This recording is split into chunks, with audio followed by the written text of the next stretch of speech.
तो आपके पीएच मान से रिलेटेड जितने भी क्वेश्चंस हैं तो मोस्ट इम्पोर्टेंट वह आज हम इस टेस्ट में करेंगे। और आपके यह क्वेश्चंस बार बार लगातार पूछे गए हैं और हमने देखा भी है पीएच मान की सीरीज में कि हमने ट्रिक्स के साथ पीएच मान देखे हैं कि किस प्रकार से कौन से चीज़ के साथ कौन से प्रोडक्ट्स के साथ क्या ट्रिक लगाई जाए जिससे हमारा पीएच मान हम आसानी से याद कर पाए। तो उसी सीरीज में अब हम बात करते हैं पूरे एक टेस्ट की। तो सबसे फर्स्ट हमारा जो क्वेश्चन है वह है कि दूध का पीएच मान कितना होता है। यह हमारा पहला ही क्वेश्चन है। तो जिसने भी वीडियो को पहले ध्यान से देखा होगा तो वह बिल्कुल ऑप्शन पढ़ते ही बता देगा कि 4.6 होता है, 6.4 होता है, 7.1 होता है या 2.3 होता है। तो आप बताइए और मैं आपसे रिक्वेस्ट करूंगा या फिर आपको बोलूँगा कि आप साथ में एक कॉपी पेन लेकर ज़रूर बैठिए। आप देखिएगा कि आपके कितने सही है, कितने आपके गलत हुए हैं, और जो गलत हुए हैं आपको कितने ही आज पहली बार में एक ट्रिक्स भी हम साथ साथ में करते चलेंगे कि आपको कितने अच्छे तरीके से याद हो पा रही है। तो दूध का पीएच मान कितना होता है आप अभी आपकी राइट कीजिए आपकी नोटबुक पे। तो दूध का पीएच मान कितना होता है 6.4। और इसको हमने किस प्रकार से याद किया था, जैसे कि दूध वर्ड आ रहा है तो जैसे कि मैं गांव से बिलोंग करता हूं और हमारे घर पर एक गाय है अभी 2022 में, इससे पहले भैंस थी। तो अभी गाय का दूध मैं खुद ही निकालता हूँ सुबह भी और शाम को भी। तो क्या करता हूँ मैं सुबह 6 बजे के आसपास और शाम को मैं 4 बजे के आसपास।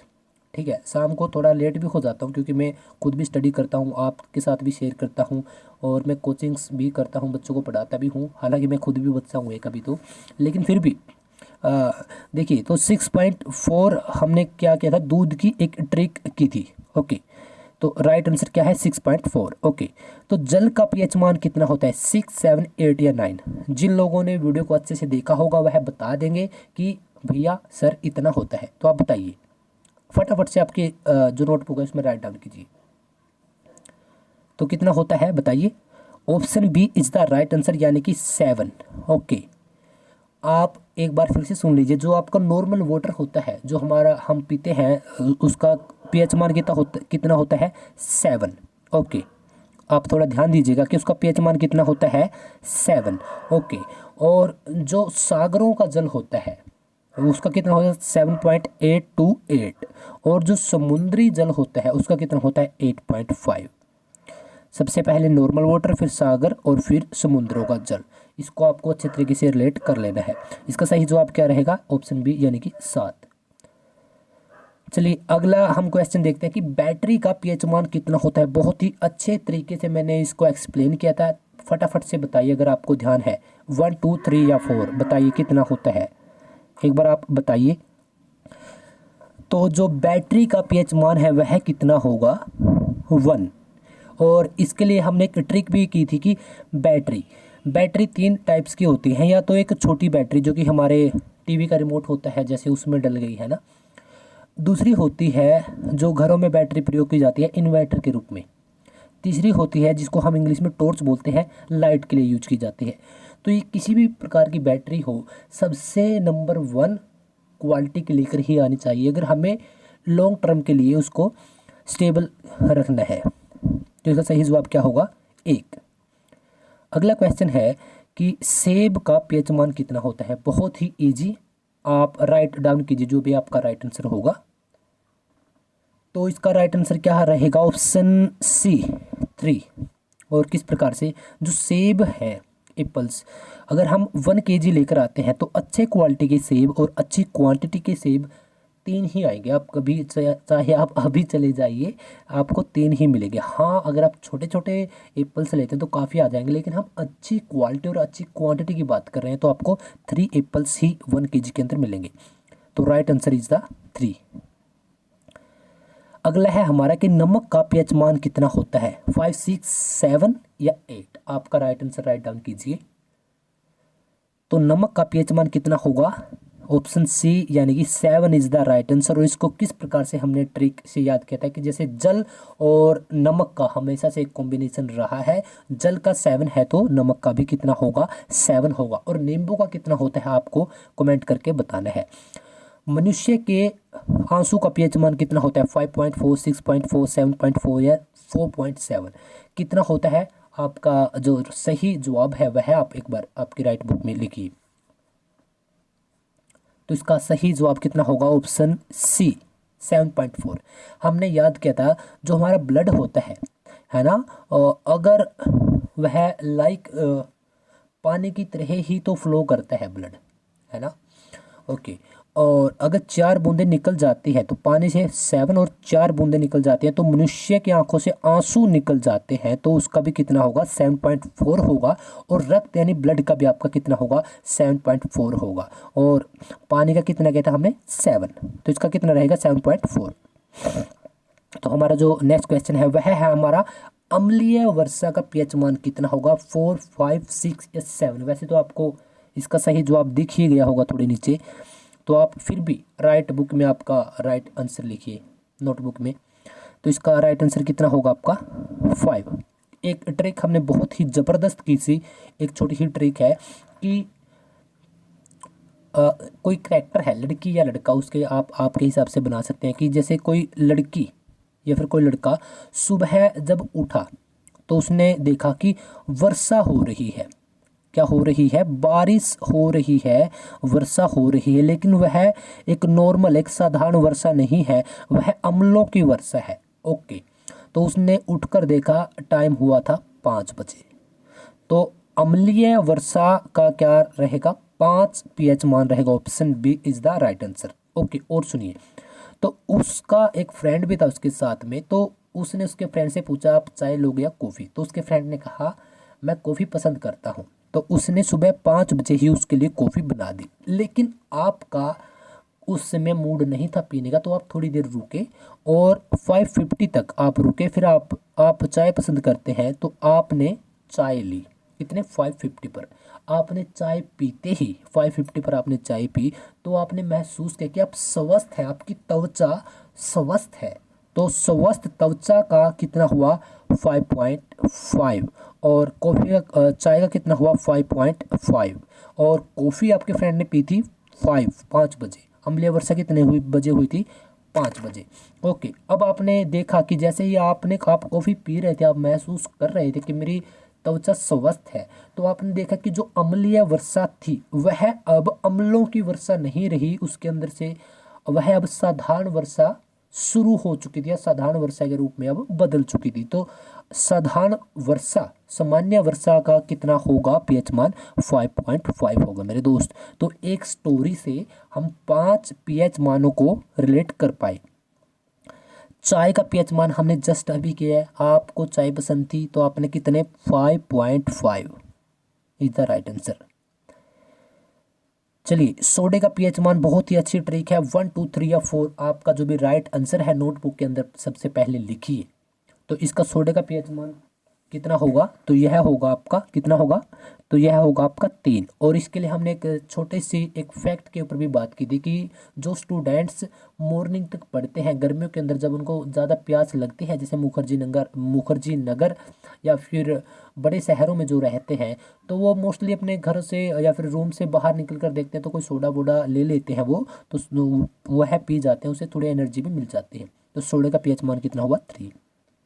नेक्स्ट क्वेश्चन है NaCl। और NaCl जो आपका किसका रासायनिक सूत्र है? आपका नमक का, है ना, सोडियम क्लोराइड। ओके, तो इसका 5, 6, 7 या 8 होगा। आपके नोटबुक के अंदर आप राइट डाउन कीजिए। तो इसका राइट आंसर कितना होगा? 7, क्योंकि नमक है तो हमने नमक पानी इन दोनों का देखा था, 7 होता है, 7 होता है। हमारा अगला क्वेश्चन है कि रक्त का यानी कि ब्लड का हमने जस्ट अभी थोड़ी देर पहले भी बात की थी। 4.4, 5.4, 6.4 या 7.4 आपका राइट आंसर क्या है? नोटबुक के अंदर आप भी अभी राइट डाउन कीजिए। तो रक्त का पीएच मान कितना होता है? ऑप्शन डी यानी कि 7.4। इसको हमने बेहतरीन ट्रिक के साथ अभी कुछ देर पहले भी देखा और ऊपर पूरी क्लास में भी हमने इसको देखा था। तो इसका कितना होगा? 7.4 होगा। नींबू का पीएच मान कितना होता है? नींबू का पीएच मान कितना होता है आपका? 2.4। और किस प्रकार से होता है? ओके, नींबू का पीएच मान कितना होता है यह आपको बताना है। सॉरी, मैंने अगर बोल दिया तो आपको बताना है कि पीएच मान नींबू का कितना होता है। सही जवाब नहीं, मतलब आपको बताना है ये, ठीक है। और आई होप यह आई थिंक 10 क्वेश्चंस थे, हाँ। आई होप कि आपको वीडियो बहुत पसंद आई होगी, क्योंकि वीडियो के ऊपर काफ़ी मेहनत की गई है और इस प्रकार से वीडियो को डिजाइन किया गया था। वैसे मैं आपको बता दूं कि यह वीडियो मुझे 3 से 4 दिन लगे हैं इसका सारा पहले कंसेप्ट राइट डाउन करने में, फिर मैंने इसको यहाँ पर लिखा, पीडीएफ तैयार की, और आज तीसरे दिन में इसको रिकॉर्डिंग कर रहा हूँ और आज या कल मैं इसको पब्लिश भी कर दूंगा। तो आई थिंक हाँ, ये पहली वीडियो है मेरी 2023 के अंदर जिसको मैं शूट कर रहा हूँ। ओके, तो वैसे आज है 10 जनवरी 2023, तो पहली वीडियो है। और जो भी लोग इस साल में इस चैनल से जुड़ते हैं, या यह वीडियो अगर आप इस पार्ट तक पहुंचते हैं, आप जब कभी भी ऑल ओवर लाइफ अगर आप इस पार्ट तक, इस पॉइंट तक पहुंचते हैं, तो आपको जो भी अभी जो भी साल, जो भी वर्ष अभी चली हुई, तो आपको उस वर्ष के लिए, इससे अगले वर्ष के लिए आपको ढेरों सारी शुभकामनाएं, बेस्ट विशेज। जिस भी एग्ज़ाम की आप तैयारी कर रहे हैं तो आपको best of luck, best wishes, और भगवान से दुआ है कि आपका यह एग्ज़ाम आप क्रैक कर पाओ। और आप कमेंट करो कि एमपीएस स्टडीज़ सर बताइए आपको मिठाई खिलाने कहाँ पर आना है। ओके, तो वैसे बता दूं कि मैं हरियाणा से बिलोंग करता हूँ, और हरियाणा के अंदर एक ज़िला है कैथल, जिसको हनुमान नगरी भी के नाम से बहुत ज़्यादा विख्यात है, प्रसिद्ध है। तो हनुमान नगरी के अंदर ही मेरा एक छोटा सा गांव है, तो उस गांव से मैं बिलोंग करता हूँ, हरियाणा से मैं हूँ। ओके, तो आई होप कि आप बताना कि आपके कितने क्वेश्चन सही हुए, कितने गलत हुए, क्योंकि इसका मैटर यह नहीं कि अगर आपके 10 में से 2 ही सही हैं तो आपको लगेगा कि यार मैं क्यों बताऊं। नहीं, ऐसा नहीं, कि आपको सीखने को बहुत कुछ मिलेगा यार। वीडियो आपको कैसी लगी ज़रूर बताना कमेंट कर कर यार, एक कमेंट ज़रूर कर देना प्यारा सा, जो भी आपके दिल के अंदर अभी चला हुआ है। सब्सक्राइब कर लेना, मैं तो यही बोलूँगा कि मेरी कोशिश यही रहती है कि देखिए, आप किस एग्ज़ाम की तैयारी कर रहे हैं, कब से कर रहे हैं, आपका टारगेट क्या है, क्या आपको बनना है, आई डोंट नो, मैं कुछ भी नहीं जानता, आप कहाँ से हो इतना भी नहीं जानता, लेकिन आप मेरी वीडियो देख रहे हो, मेरे काम को पसंद कर रहे हो, तो यही मेरे लिए सब कुछ है।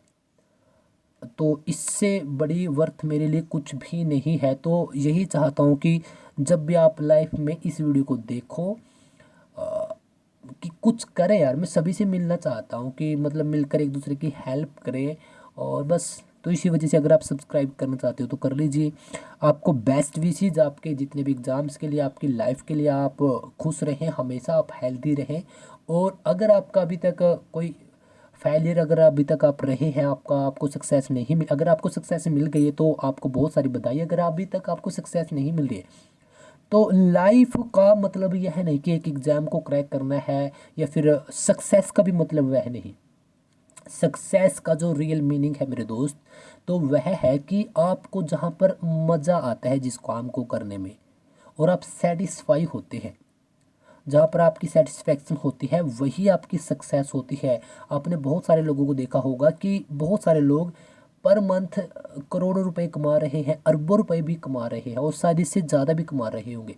लेकिन बहुत सारे लोग ऐसे भी हैं जो रोडों पे रहते हैं, या फिर अब तो हम यूट्यूब पे या फिर अलग अलग सोशल मीडिया पे देखते हैं कि बहुत सारे लोगों के पास बहुत कुछ था, उन्होंने चैरिटी में दे दिया सब कुछ, वो वैसे ही अब उनके पास कुछ नहीं है। या फिर जो जन्म से ही इस प्रकार के हैं, एक दिन में जितना कमा पाते हैं उतना ही वो लगा भी देते हैं, तो वो भी बहुत खुश रहते हैं यार, है ना।